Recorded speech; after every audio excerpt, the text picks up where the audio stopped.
I'm here at the Vislink stand with Mickey Miller. Mickey, great to see you. Great to see you. How's the show going for you so far? It's growing fantastic. We were really looking forward to this because we've had more meetings set up prior to IBC than we've had since I joined the company. So excellent. I'm really excited about that. And tell me, what's new from Vislink this year? Well, we've got 3 new announcements that I think are really exciting. One is our Vislink product, which is our next generation bonded cellular product. And what that's used for in a couple instances. One is the story within the story. So say you want to get a shot of the players getting off the team bus or a shot in the locker room and you don't have a wireless COFDM network around, this gives you the flexibility to do that on the public networks. The other area that we find customers are challenged with is how do you get for lower monetization type events, how can you do that more cost effectively? Leveraging the public networks lets you do that, and this Vislink product does a couple things.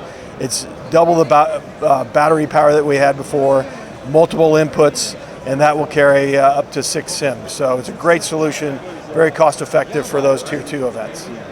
The other piece that we're really excited about now, the Click, which we had announced earlier, is now in production and having a lot of success. And that's can be a body worn or drone or to create really immersive and unique shots. And it has 2 1080p HDR inputs as well as 2 audio inputs. So one of our great partners, MotoGP, is using it for a helmet cam and a shoulder cam, and the shots that they're able to get with that are just so incredible. And tell me, what else do you have on your stand that you'd be keen to show us? So we've got a couple things that we're seeing a lot of traction. Our vPilot product that we've had, which is an AI studio, we've seen really take off. And that allows, for sporting events, if they want to have a show and just be able to push a button and not have to schedule camera personnel and directors and so forth, it allows them to do it in a very cost-effective way, leveraging the AI capability. So we've really fine-tuned that to address all the needs of the sporting community, and we're real happy with the results of that. And lastly, in a lot of events, we see either drones or fixed wing or helicopters being a big piece of it. We've introduced our Aero 5 product, which is a bonded air-to-ground product to complement our COFDM air-to-ground products. So it then brings the price point down and allows for those events to do it in a more cost-effective way. So we're really happy about that.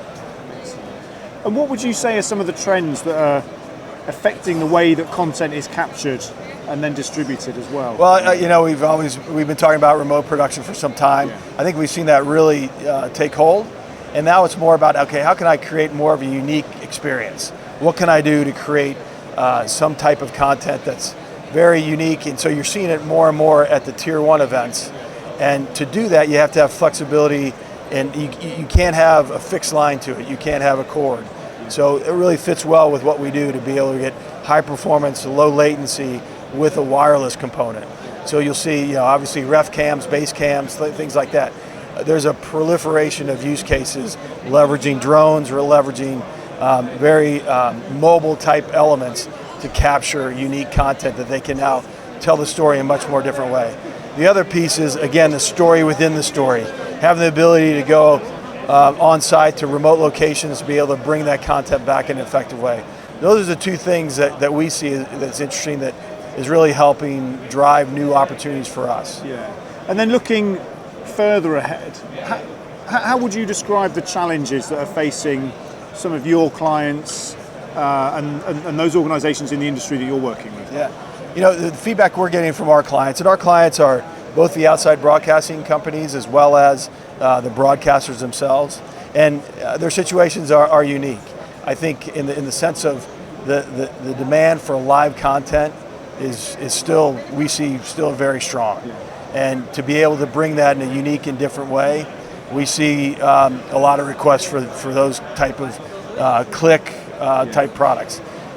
And I think we'll see that continue. On the broadcasters, how to more effectively to use the spectrum that they have. There's sometimes pressure to move spectrum because of use for mobile carriers or for defense.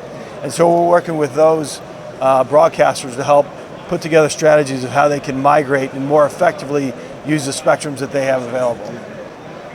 Excellent. Well, thanks very much for taking the time to share all of that with us, and have a great rest of the show. Thanks so much, George. Appreciate it.